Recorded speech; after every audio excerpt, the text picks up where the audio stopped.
받으신 줄로 믿습니다. 우리 한번 인사하겠습니다. 여러분 반갑습니다. 여러분들 사랑하며 주의 이름으로 여러분들을 축복합니다. 2022년도 9월 달에 저희 아버님이 돌아가셨습니다. 그런데 그때의 장례식을 저는 잊지 못합니다. 아까도 그 장례식 때 찍은 비디오를 잠깐 그 감정을 다시 한번 느껴보기 위해서 보고 왔는데 아마 주일 저녁 같아요. 주일 저녁에 이제 제 친구 목사님들이 다 예배 마치고 저녁에 대부분이 다 오셨어요. 그리고 시간 없는 사람들은 다 가고 한 10분 정도, 10대분이 이제 남아서 식사하면서 식사 끝나고 식당에서 찬양을 막 불렀어요. 그것도 그냥 부른 게 아니라 기타 치면서. 그랬더니 옆에서 봉사하시는 아줌마들 있죠. 봉사하시는 분들. 요즘 아주머니라 그러면 안 되나요? 어쨌든 돕는 도우미 하시는 분들이 대부분 예수 믿는 분들이에요. 왜냐하면 기독교 상조에서 나온 분들이거든요. 다 예수 믿는 사람들이에요. 그분들이 넋을 잃고 바라보고 있어요. 그러면서 자신들이 장례식을 수없이 다녔지만 이런 장례식은 처음이래요. 막 부흥회 하듯이 찬양을 막 불러대니까 그분들이 막 박수 치면서 좋아하면서 은혜를 받아요. 그리고 가만히 있어도 되는데 와서 너무 좋다고까지 얘기할 정도로 이야기를 해주더라고요.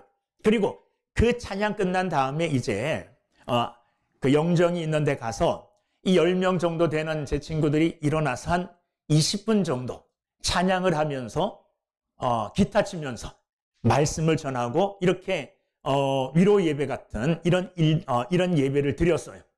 그런데 장례식에 기타 치고 막 즐겁게 노래하고 찬양하는 거 이거 사실 잘 이해가 안 되죠. 상상할 수 없는 거죠. 그런데 그리스도인 성도들의 죽음은 장례식, 슬퍼하는 장례식이 아니라 하나님 나라로 올려보내는 어떻게 보면 환송시가 같은 즐거운 이게 말이 될지 안 될지 모르지만은 장례식 속에 있는 잔치와 같은 그런 분위기였습니다.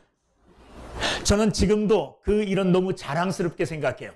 저희 아버지가 그래도 예수 믿고 구원받은 하나님의 백성으로 마지막까지 모든 사람들의 찬양을 받으면서 환송을 받으면서 하나님 나라에 입성하신 것 이게 너무나 마음에 감사하고 또 자랑스럽기도 하고 그렇습니다. 여러분 그리스도인들은 그 모이는 곳에 항상 하나님이 함께 하시고 성령이 함께 하사 그 자리가 잔치 자리와 같은 자리가 돼야 돼요.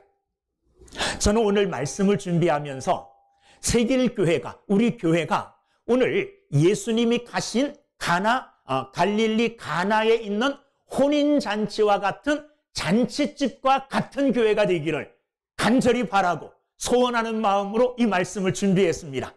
그리고 우리 교회뿐만 아니라 여러분들의 가정도 오늘 예수님이 가신 갈릴리 가나에 있는 혼인잔치와 같은 기쁨과 즐거움이 끊이지 않는 이런 귀한 가정들이 다 되기를 주의 이름으로 축원합니다.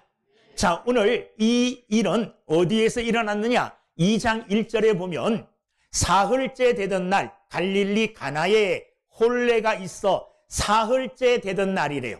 그러면 사흘째 되는 날이라고 이야기할 때는 어느 날로부터 사흘째 되는 날이라는 게 있어야 되겠죠. 어느 날로부터 사흘째가 됐느냐 하면 요한복음 1장 뒤쪽에 보면 예수님께서 나다나엘, 빌립이 전도한 나다나엘과의 이야기를 하고 있어요. 나다나엘과의 만남 있은 지 사흘째 되던 날 이 일이 있었다는 거예요. 그런데 공교롭게도 갈릴리 가나는 나다나엘의 고향이에요. 그런데 예수님께서 나다나엘에게 무슨 말씀을 하셨느냐 하면 1장 50절부터 51절에 보면 예수께서 대답하여 이르시되 내가 너를 무화과 나무 아래에서 보았다 하므로 믿느냐? 이보다 더 큰 일을 보리라. 또 이르시되 진실로 진실로 너희에게 이르노니 하늘이 열리고 하나님의 사자들이 인자 위에 오르락 내리락 하는 것을 보리라. 자, 빌립이 나다나엘을 전도해 왔을 때에 나다나엘은 예수님이 나사렛 출신이라는 것을 듣고, 야, 나사렛이라고 하는 천한 동네에서 어떻게 메시아가 날 수 있느냐? 이렇게 친구 빌립을 구박했던 이런 사람이에요. 그런데 예수님을 실제로 만나보니까 예수님이 구세주 같아요. 자, 그러니까 예수님께서 그 나다나엘을 향하여 50절부터 51절까지의 말씀을 해 주셨어요. 이 일이 있은 지 며칠 후요, 사흘째 되던 날, 예수님이 나다나엘에게 말씀하셨던 그 기적과 같은 역사가 사흘째 되던 바로 그날에 이루어졌다는 거예요. 그것도 나다나엘의 고향인 가나에서 이루어졌다는 것은 굉장히 시사하는 바가 커요.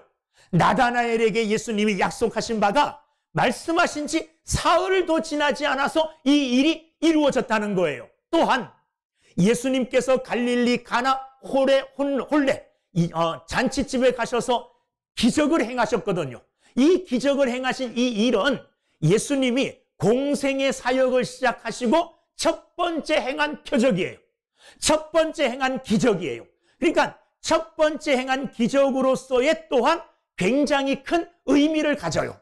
어떤 의미를 갖느냐? 예수님이 앞으로 이제 계속해서 3년여 동안 하나님의 아들로, 또한 이 세상에 보내진 메시아 구세주로 예수님께서 사역을 하실 텐데, 예수님이 사역하시는 그 사역의 성격을 말해주는 거예요. 어떤 사역을 하실 것인가? 자, 예수님이 오시기 전에 6개월 전에 오셔서 예수님의 길을 닦았던 사람이 누굽니까? 세례 요한이죠. 그 사람들은 세례 요한의 사역을 무슨 사역이라고 예수님과의 사역을 비교하면서 말하느냐 하면 마치 장례식과 같은 사역이라고 말해요. 왜냐하면 세례 요한은 와서 뭐 했습니까? 사람들을 막 엄히 꾸짖었습니다. 이 독사의 자식들아, 회개하라, 이러면서 철저하게 사람들을 향하여 엄하게 하나님의 말씀을 전했어요. 그러니까 사람들이 세례 요한의 말씀을 듣고 벌벌 떠는 거예요. 그런데 예수님이 그 뒤에 오셔서 예수님이 전하는 내용의 말씀은 예수 믿고 구원받는 거예요. 메시아로 오신 예수 그리스도 자신을 믿음으로 바라보고 하나님 나라의 축복을 받는 거예요. 그러니까 세례 요한의 사역과 비교하여 예수님의 사역은 마치 잔치집과 같은 기쁨과 즐거움이 넘치는 사역이라는 것을 이야기해 주고 있습니다. 그렇습니다. 예수님이 앞으로 이제 3년여 동안의 사역을 하시는데, 예수님의 그 사역을 따라가 보면 모두가 예수님이 가시는 곳에는 다 뭐가 일어납니까? 기적이 일어남과 동시에 모든 사람들이 기쁨과 즐거움을 얻어요. 병든 자들은 병이 고침받습니다. 귀신 들린 자들은 귀신이 쫓겨가요.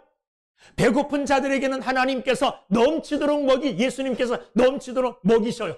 어려움 당하고 문제 당한 이런 사람들을 찾아다니면서 예수님은 그 모든 것들을 다 해결해 주심으로 어려움과 힘듦 속에서 고통당하는 자들이 예수로 말미암아 기쁨을 얻고 즐거움을 얻는 이런 사역을 예수님은 계속 하신다는 거예요. 예수님의 앞으로의 사역의 방향, 사역의 내용을 오늘 첫 번째 기적, 첫 번째 표적인 갈릴리 가나에서의 기적으로 예수님은 보여주신다 해도 과언이 아닙니다. 자, 이 갈릴리 가나에 있었던 혼례가 계속적으로 즐겁고 기쁜 잔치자리가 되었던 것은 이 자리에 누가 계셨기 때문이에요? 예수님이 계셨기 때문이에요. 2절 말씀을 보면 예수와 그 제자들도 혼례에 뭐 받았습니까? 청함을 받았다 그랬습니다. 이 잔치집에서 예수님을 초청한 것은 굉장히 잘한 일입니다. 예수님을 초청하여 예수님이 그 자리에 계셨기 때문에 이 혼례 자리에, 혼례식에 갑자기 큰 문제가 생겼는데도 예수님으로 말미암아 그 문제가 어떻게 됐습니까? 해결이 되었어요. 예수님이 계셨기 때문에 그 잔치집이 계속해서 즐겁고 기쁜 잔치집으로 계속 이어질 수가 있었던 겁니다. 누가 계셨기 때문에요? 예수님이 계셨기 때문에 그런 일들이 있어졌다는 거예요. 여러분, 우리 교회가 갈릴리 가나 혼인집과 같은 잔치집과 같은 교회가 되기를 바란다면 여러분, 이 교회에 항상 누가 계셔야 됩니까? 예수님이 계셔야 돼요. 우리는 언제 어느 때에 우리가 어디에서 무슨 모임을 하든지 간에 그 모임 속에 항상 누구요? 예수 그리스도를 초청하여 예수 그리스도와 함께하는 자리가 돼야 될 줄로 믿습니다. 여러분들의 가정이 잔치집과 같이 항상 기쁨과 즐거움이 넘치는 가정이 되기를 원한다면 여러분들 가정에 누가 계셔야 돼요? 예수님이 계셔야 될 줄로 믿습니다. 그래서 항상 우리의 가정, 우리의 교회, 내가 가는 어떤 자리든지 항상 예수님과 동행하여 예수님과 함께하는 여러분들이 되기를 주의 이름으로 축원합니다. 자, 그런데 기쁘고 즐거워야 될 이 잔치집에 문제가 생겼습니다. 무슨 문제가 생겼을까요? 3절에 보니 포도주가 떨어진지라 그랬어요. 포도주가 떨어진지라. 자, 잔치집에 포도주가 떨어졌다는 말은 이제 잔치가 끝났다는 말과 똑같아요. 자, 그 당시에는 물이 깨끗하지 못했잖아요. 그래서 이 포도주는 우리가 일반적으로 생각하는 술로 생각하면 안 됩니다. 일반적인 평범한 음료수로 생각해야 돼요. 그래서 잔치집에 모인 사람들이 서로 어울려서 춤도 추고 즐거운 이야기도 하고 그러면서 목이 마르면 포도주 한잔 하고. 뭐 요즘 성도들이 모이면 포도주 안 하죠. 근데 그 당시엔 그랬다는 말이에요. 문화를 이해해야지 돼요.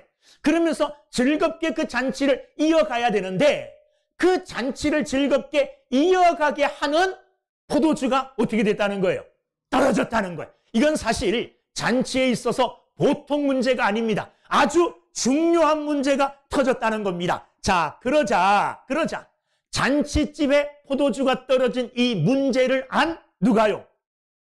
예수님의 어머니인 마리아가. 자, 1절 말씀을 보면 1절 사흘째 되던 날 갈릴리 가나에 혼례가 있어 예수의 어머니도 거기 계시고 예수와 그 제자들도 혼례의 청함을 받았더니 거기 보면 예수님의 어머니가 그 잔치집에 먼저 있었던 거예요. 먼저. 이 말은 예수님의 어머니인 마리아와 이 잔치집과의 어떤 관계가 있어서 잔치를 준비하는 사람으로 마리아가 참여했다는 말이에요. 그런데 이 마리아가 잔치집에 꼭 있어야 될 포도주가 떨어졌다는 말이에요. 그래서 그가 누구를 찾아왔습니까? 예수님을 찾아왔어요. 그런데 예수님이 누굽니까? 자기 아들이잖아요. 그죠? 저 메시아 구세주 하나님의 아들은 잠깐 뒤로 물려놓고 먼저는 자기 아들이잖아요. 그 가장 가까운 아들을 찾아와서 뭐라고 이야기했느냐? 저들에게 포도주가 없다. 자, 아들이지만 마리아가 잊지 않고 있는 게 있어요. 마리아는 뭘 잊지 않고 있을까요? 자기 아들 예수는 보통 사람이 아니라는 거예요. 예수를 낳은 분이 누굽니까? 네? 마리아잖아요. 그러니까 마리아가 누구보다 예수님은 초자연적인 성령으로 잉태하여 이 땅에 오신 하나님의 아들이라는 것을 누구보다 더 잘 알아요. 자기가 경험했잖아요. 남자를 알지 못하는 상태에서 요셉과 육체적인 관계를 맺기 전부터 성령으로 예수님을 잉태했어요. 이건 다른 사람들은 다 거짓말이야, 아니야 이렇게 말해도 마리아 자기 자신만은 자기가 속일 수 없는 엄연한 사실이잖아요. 그죠? 그 천사가 나타나셔서 두려워하지 마라 이렇게 말씀하는 것까지 다 들은 사람이 누구냐 하면 마리아예요. 그러므로 마리아가 이 예수님은 하나님의 아들이시요 하나님이시라는 것을 누구보다 잘 알고 있었던 사람이 마리아예요. 그러므로 이 문제를 누구에게 가지고 왔느냐 하면 예수님께 가지고 나왔습니다. 그래서 예수님께 저들에게 포도주가 떨어졌습니다 이렇게 말했어요. 자, 그러면 마리아는 내 아들이요 또 하나님이신 이 예수님께서 무엇인가 해 주실 줄 알고 기대를 하고 왔잖아요. 그런데 예수님의 말씀은 아주 쌀쌀하고 냉정해요. 4절 예수님의 답변을 한번 읽어보세요. 예수께서 이르시되 여자여. 먼저 자기 어머니인 마리아를 뭐라고 불렀어요? 여자여 이렇게 불렀다는 말이에요. 그런데 이 여자여 하고 부른 이 말은 오늘 우리가 이 세상에서 이렇게 부르는, 제가 어떤 분들을 여기 계시는 권사님들을 향해서 임채수 여자여, 야 여자 이러면 기분 되게 나쁠 거예요. 그렇죠? 그런데 그만큼 기분 나쁜 말은 아니에요. 왕이 왕후를 부를 때에 부르는 호칭이 여자여 이 말이었어요. 그러니까 좀 그래도 존칭해 주는 그런 말입니다. 그럼에도 불구하고 마리아가 들었을 때에는 여자여 할 때는 아들이라는 가까움보다 예수님이 자기와 거리를 두고 싶어하는, 예수님과 좀 거리감이 있는 이런 음성으로 들렸을 것 아닙니까? 그죠?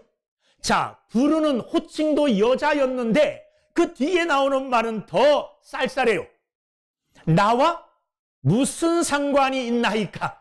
아니, 잔치집에 포도주 떨어진 거 책임지고 일하는 당신들 책임이지 나하고 무슨 상관이 있나이까? 이렇게 말하는 것처럼 들리잖아요. 그죠? 이 말씀을 들은 마리아가 좀 서운했을 줄도 몰라요. 그리고 뒤에 말합니다. 뭐라고? 내 때가 아직 이르지 아니하였나이다. 세 마디 해요. 여자여 하고 부르고, 무슨 상관, 이게 나와 무슨 상관이 있나이까? 그리고 내 때가 아직 이르지 않았다. 이렇게 이야기하고 있어요. 여러분, 예수님께서 마리아에게 이렇게 말한 이유가 있겠죠? 어떤 이유일까요? 왜 이렇게 예수님은 쌀쌀맞게 그건 나하고 상관없는 일이다, 내 때가 아직 이르지 않았다, 이렇게 예수님이 말씀하셨을까요? 자, 이제부터 가나 혼인잔치가 있었던 이날은 예수님이 공생애를 시작하신 지 얼마 되지 않은 날이에요. 그렇죠? 그 전에는 어디에서 생활했나요? 집에서 생활했을 거 아니에요. 집에서 마리아와 예수님은 무슨 관계예요? 집에서도 마리아가 예수님, 주님 그랬을까요? 예수님이 마리아를 향하여 집에서도 30년 동안 집에서 생활할 때도 여자요 하고 이렇게 불렀을까요? 여자요, 물 한 잔만 갖다 주세요. 이렇게 부르지는 않았을 것 아니에요. 그 집안에서는 어머니하고 이렇게 어머니와 아들로서 생활했을 것 아닙니까? 그렇죠? 자, 그런데 이제 예수님께서는 그런 사적인 생활을 이제 청산하시고 새롭게 이제 공생애, 공적인 사역을 시작하시는 거예요. 이 공적인 사역을 시작하셨음에도 불구하고 아직도 마리아는 예수님을 멀어요. 공적인 사역을 시작하시는 메시아로 보지 않고 하나님의 아들, 구세주, 구원자로 보지 않고 아직도 뭐로 보고 있습니까? 아들로 보고 있잖아요. 그래서 예수님께서는 지금 이 마리아가 이제는 개인적인 관계, 어머니와 아들의 관계가 아닌 공적인 관계, 하나님의 아들로 이 땅에 오신 예수 그리스도, 우리를 죄에서 구원하실 메시아로 마리아도 봐주기를 원하는 거예요. 예수님은요, 포도주가 중요한 게 아니에요. 예수님은 포도주가 중요한 게 아니라 예수님은 뭐가 중요한 겁니까? 마리아와 자기와의 관계가 중요한 거예요. 관계가. 이제는 마리아도 자신의 어머니가 아닌 마리아도 똑같이 자기를 통하여, 예수님을 통하여 구원받아야 될 사람임을 알아야 된다는 거예요. 그래서 예수님과 구세주와 마리아와의 관계를 새롭게 정립하는 이런 일이 예수님에게는 필요했어요. 그러나 마리아는 예수님과의 관계가 문제가 아니라 뭐가 문제입니까? 포도주 떨어진 게 문제죠. 그래서 마리아의 관심은 어디에 가 있었느냐 하면 포도주에 가 있었고, 예수님의 관심은 포도주가 아닌 마리아와 자신과의 관계, 사람들과 자신들과의 관계, 올바른 관계의 정립이 더 중요하다고 예수님은 생각하신 겁니다. 그래서 여자요, 당신과 내가 이 일과 무슨 상관이 있나이까? 내 때가 아직 이르지 못했습니다. 예수님의 때는 누구만 정하는 겁니까? 하나님께서만 정하시는 거예요. 예수님의 때를 마리아가 함부로, 마리아가 자기 마음대로 예수님의 뜻을 정할 수가 없어요. 예수님의 때를. 예수님이 일하시는 때는 누구만 정할 수 있느냐? 하나님만이 정할 수 있다는 겁니다. 이 사실을 마리아가 우리 지금 잔치집에 포도주가 떨어졌습니다, 이렇게 말하는 마리아의 말에 예수님이 대답하시는 대답을 통해서 알 수가 있어요. 자, 그런데 마리아가 일반적인 성도로서도 믿음이 굉장히 좋은 분이에요.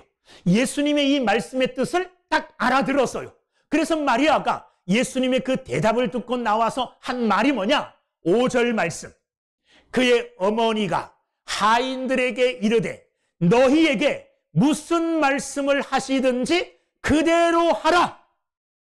마리아가 자기 자신을 돌아본 거예요. 아, 이제는 내 개인적인 아들이 아니구나. 이제는 공적 하나님의 사역을 감당하는 공적 인물이구나. 이것을 인정하고 하인들에게 나와 이 말을 한 거예요. 너희에게 무슨 말씀을 하시든지 그대로 하라. 이 말은 예수 그리스도를 이제 뭐로 인정하는 겁니까?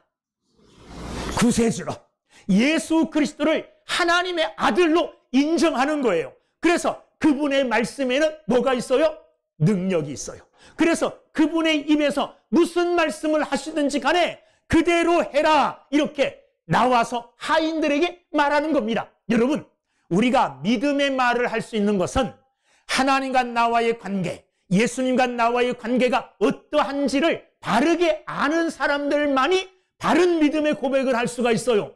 마르다가 나와서 하인들에게 너희에게 무슨 말씀을 하시든지 그대로 하라. 이제는 내 개인적인 아들이 아니라 이제는 인류의 죄를 대신 지실 메시아, 하나님의 아들, 더 나아가 하나님이심을 인정하는 믿음의 고백이에요. 우리도 마리아와 같은 믿음의 고백을 할 수 있는 귀한 자들이 되기를 주의 이름으로 축원합니다. 문제가 발생하면 누구에게요? 이제 내 개인적인 아들이 아닌 하나님이신 예수님께로 가져나올 수 있는 이런 마리아의 믿음이 오늘 저와 여러분들에게 있게 되기를 주의 이름으로 축원합니다.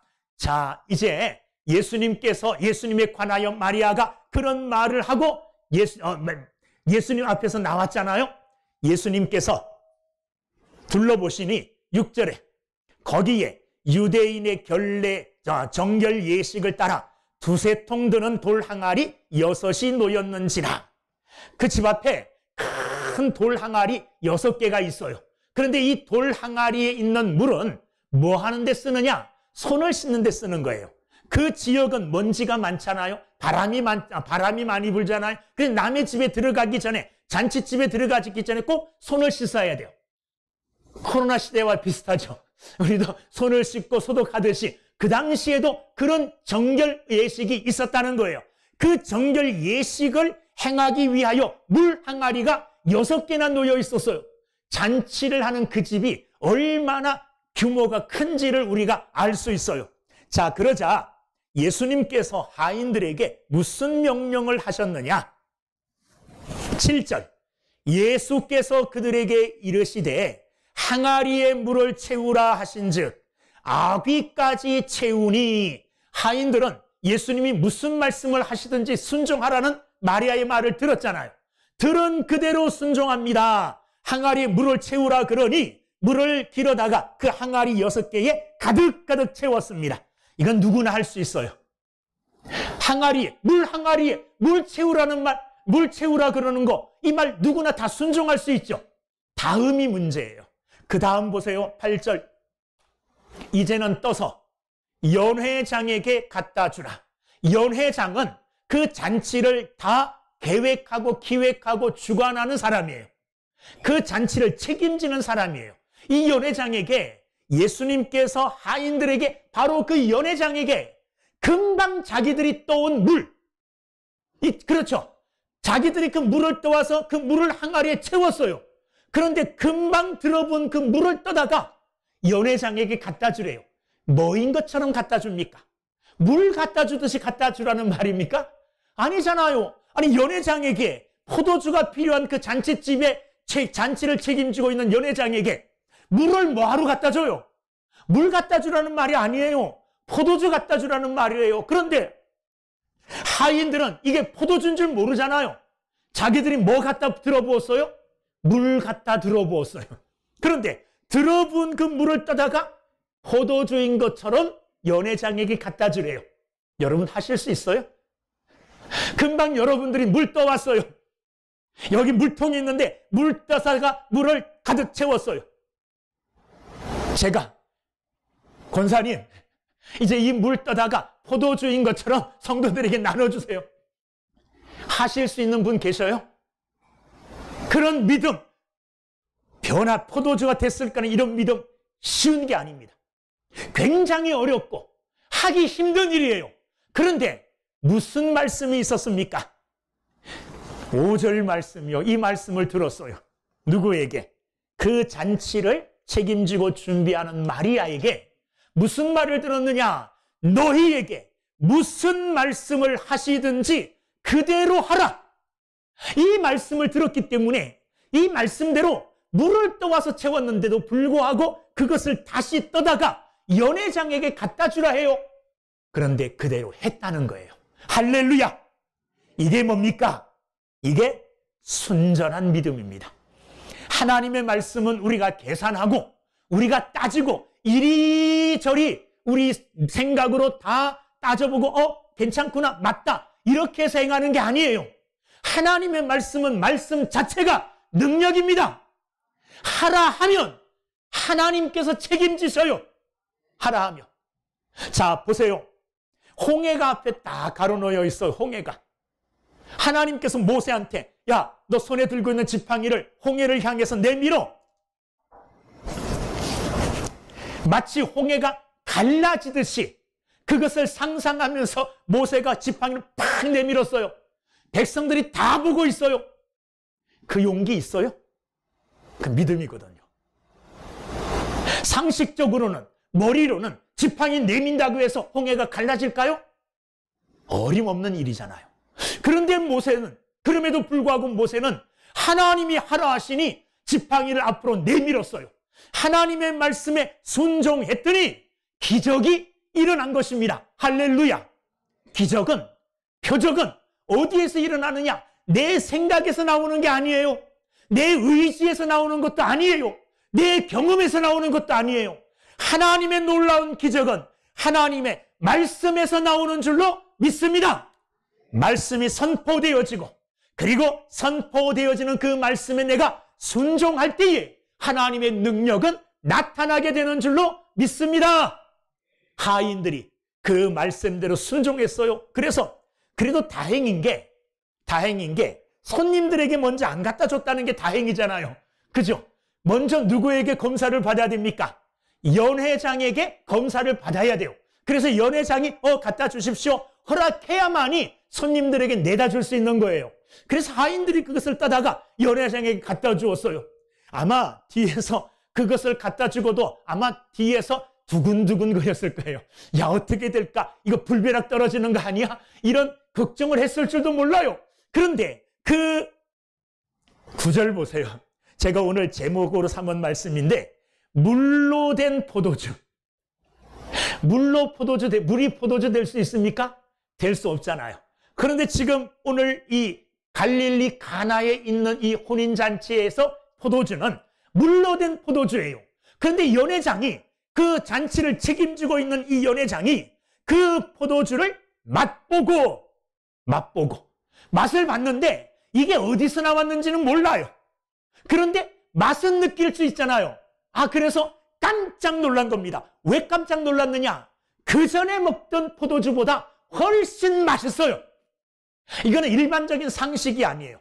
일반적인 상식으로는 처음에 좀 좋은 거를 내요. 그래서 사람들이 이제 포도주를 먹고 좀 취하면 이제 맛을 잘 못 구별하잖아요. 그때 좀 나쁜 포도주를 갖다 줘도 아무도 뭐라 그러지 않아요. 그런데 이 연회장 책임지고 있는 이 사람이 포도주 맛을 봤더니 그 전에 먹던 것보다 지금 나온 포도주가 훨씬 맛있는 거예요. 그래서 신랑을 불렀습니다. 그리고 신랑을 불러다가 칭찬을 해줘요. 야, 보통 잔치집 같으면 처음에 좋은 것 나오고, 그리고 나머지 이제 술이 취하면 나쁜 것 나오는데 너는 더 좋은 것을 나중에 내어놓는구나. 처음보다 나중에 포도주가 훨씬 맛있다 하고 칭찬해 줍니다. 그런데 뒤에 의미심장한 말씀이 있습니다. 9절, 연회장은 물로 된 포도주를 맛보고도 어디서 났는지 알지 못하되, 연회장은 몰라요. 이 포도주가 어디서 만들어냈는지, 어디서 왔는지, 누구에게 사왔는지 아무것도 몰라요. 그런데 9절 그 뒤에 보면 누구는 알더라? 물떠온 하인들은 알더라. 물떠온 하인들은 이 포도주가 물로 된 줄 알아요. 속으로 웃었을지도 몰라요. 아니, 저 귀한 포도주 어디서 났는지 모르지, 물로 만든 거야. 우리가 물떠온 게 물이 포도주가 된 거야. 아마 하인들은 속으로 자기들은 다 알잖아요. 속으로 그 연회장이 몰라 하는 것을 보면서 재미있어 했을 줄도 몰라요. 자, 그런데 보세요. 연회장은 몰랐잖아요. 그런데 누구는 알았어요. 몰도인 하인. 일하는 현장에 있었던 사람들은 그 포도주가 어디서 나왔는지 안다는 말이에요. 이거는 우리에게 여러 가지를 시사해 주는데 특별히 여러분 교회 생활하고 여러 어떤 공동체 생활할 때에 그 공동체에 관심이 없을 때에는 공동체에서 일어나는 일들이 어떻게 일어나는지 잘 몰라요. 그런데 현장에 있는 사람들은 알아요. 예를 들면 이거 어느 날 갑자기 주일날 와보니까 이게 있죠. 있어요, 없어요? 갑자기 나와보니까 이게 있잖아요. 저게 어떻게 저기 달려있지? 여러분들은 잘 몰라요. 근데 실제적으로 이 무거운 건 4명이 들어야 돼요. 이 무거운 건 4명이 들고 여기다 박아갖고 건다는 거, 이 100kg가 넘어요. 엄청나게 어려운 거거든요. 땀을 뻘뻘 흘리면서 저쪽에 2명, 이쪽에 2명, 그리고 이거 박아놓은 게 다시 떨어질까봐요. 처음 박은 거 떨어질까봐 다른 거로 했어요. 진짜 전문가 데려다가 다시 박았어요. 첫 주에 여러분들이 본 거는 약간 불안한 거, 떨어질 둥 말 둥, 흔들흔들 거리는 거. 그런데 그 다음 주에 거는 튼튼해요. 몰랐죠? 저는 알죠. 그 일에 같이 참여한 사람들은 알아요, 몰라요? 알아요. 여러분, 교회의 일들이 어떻게 흘러가고 어떻게 진행되는지, 내가 속한 공동체가 어떻게 되어가는지, 이것을 여러분 알려면 현장에 있어야 돼요. 모든 일에 다 참석을 해야 돼요. 요즘 금요일 저는 너무 기대되고 금요 기도회가 너무 즐겁습니다. 왜냐하면 많이 나오셔요. 지난주는 제가 이렇게 쭉 세어봤더니 30명에서 한 두세 명 모자라더라고요. 꽉 찼어요. 그거 여러분들 금요 기도회 와본 사람은 알아요. 야, 금요 기도회가 이렇게 좋구나. 기도해야 되는구나. 이걸 알아요. 안 와본 사람들은 몰라요. 하나님의 은혜가 여전히 우리 교회에 강권적으로 역사하고 계시고 모두가 하나님 앞에 기도함으로 은혜 받고 있구나. 안 와본 사람들은 몰라요. 다음 주에 와보세요. 아니, 이번 주에 와보세요. 그러면 우리 교회가 기도로 살아나고 있구나. 이걸 알 수 있어요. 근데 참여하지 않은 사람들은 몰라요. 주일날 와서 이분들의 얼굴이 왜 이렇게 기쁨으로 꽉 차 있지? 잘 몰라요. 그런데 기도 자리에 있고 함께 동참한 사람들은 알 수 있다는 거예요. 여러분, 함께 일하는 여러분들이 되셔서 그 기쁨을, 물이 포도주가 됨의 기쁨을 하인들은 알았잖아요. 기쁨을 함께 누릴 수 있는 여러분들이 되기를 주의 이름으로 축원합니다. 새길교는 한두 사람으로 의하여 이루어져 가는 게 아니라 모든 사람들이 함께 참여하고 모든 사람들이 같이 힘을 모으고 수고도 같이 하고 그 수고로 말미암은 기쁨의 열매도 같이 나누는 교회가 되기를 주님의 이름으로 축원합니다. 예전에 청년 때 청년을 지도하는 목사님하고 같이 이 말씀을 묵상하면서 서로 받은 은혜를 나눈 적이 있어요. 제가 이 말씀을 그때 청년 때인데 이 말씀을 읽고 저는 이런 은혜를 받았다 하고 고백한 적이 있어요. 뭘까요? 모르죠. 자, 물이 변하여 뭐가 됐습니까? 포도주가 됐죠. 물이 변하여 얼음이 된 게 아니고 물이 변하여 수증기가 된 게 아니에요. 물이 변하여 수증기가 되면 다시 물이 될 수 있어요. 물이 변해서 얼음이 되잖아요. 다시 물이 돼요, 안 돼요? 다시 되지요. 그런데 물이 포도주가 된 것은 물리적인 변화가 아니에요. 이건 화학적인 변화예요. 물이 포도주가 되었어요. 화학적 변화를 일으킨 거예요. 이 포도주는 다시 물이 될 수 없어요. 무슨 말이냐? 예수 그리스도로 말미암아 물과 같은 인생이 포도주와 같은 인생으로, 값진 인생으로, 가치 있는 인생으로, 필요한 인생으로 바뀌어졌으면 다시 예전으로 돌아갈 수가 없다는 말이에요. 쉽게 말하면 여러분들이 한 번 예수를 믿고 구원받았으면 다시 멸망의 자리로 갈 수 있어요, 없어요? 못 가요. 누가 지켜줍니까? 하나님이 붙들어 주셔요. 하나님이. 성도는, 한 번 성도된 자는 하나님께서 하나님 나라에 들어가기까지 꼭 붙잡아 주셔요. 이게 신학적인 용어로 성도의 견인이라 그래요. 성도된 자들 하나님은 끝까지 그 구원이 완성되도록 하나님이 붙들어 주시고 이끌어 주신다는 말이에요. 그러므로 지금 성도된 자들, 하나님의 백성된 자들, 멸망받을까 봐 걱정하지 않아도 돼요. 지옥 갈까 봐 걱정하지 않아도 돼요. 이미 구원받았으므로 하나님이 우리를 끝까지 붙들어 주셔요. 포도주가 되었으니 다시 물이 될 수가 없어요. 믿음으로 하나님 백성됨의 확신을 가지고 살아가는 귀한 믿음의 사람들이 되기를 주의 이름으로 축원합니다. 물이 변하여 포도주가 되었어요. 우리 교회는 이와 같은 역사가 있기를 주의 이름으로 축원합니다. 물과 같은 인생이 와서, 물론 물이 귀중하지 않다는 말이 아니에요. 물도 없으면 안 돼요. 진짜 귀한 물이잖아요. 그런데 물과, 지금 성경이 말한 물과 포도주를 비교할 때 물보다 포도주가 더 가치 있고 귀한 거잖아요.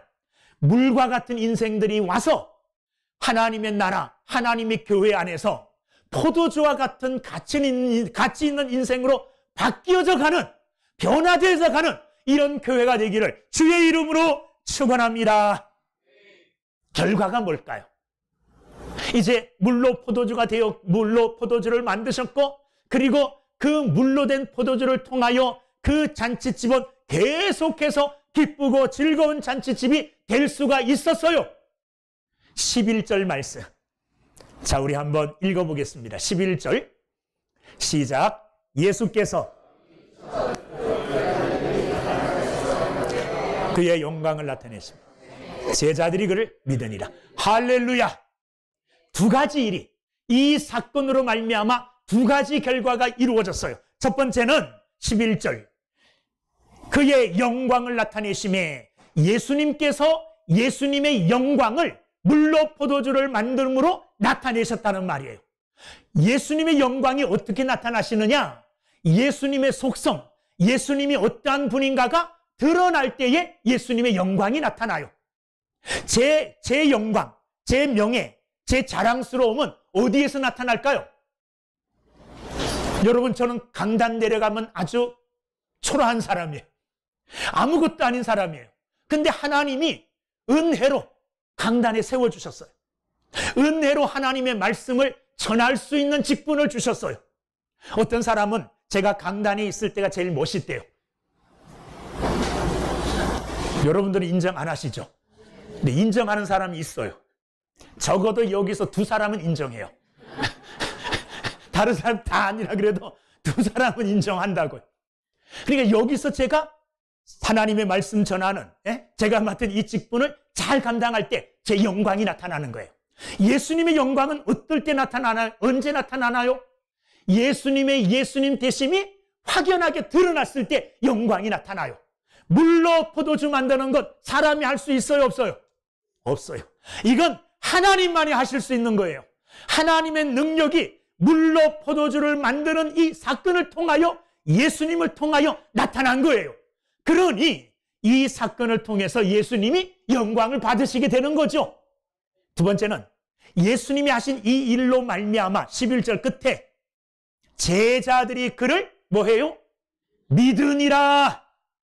예수님의 영광이 나타나게 되고 예수님의 영광을 바라보며 제자들이 예수님을 굳게 믿게 되었다는 겁니다. 여러분, 오늘 세길교회에서도 이런 역사들이 일어나야 돼요. 어떤 역사요? 예수님의 예수님 되심이 나타나는 교회, 예수님의 영광이 나타나는 교회, 하나님의 영광이 나타나는 교회, 하나님의 하나님 되심이 드러나고 사람들이 선포하고 그것을 바라보는 교회, 그리고 예수님의 그 영광스러움을 바라보며 믿는 사람들이 날마다 많아지는 교회가 되기를 주의 이름으로 소원하고 주의 이름으로 축원합니다. 기도하겠습니다.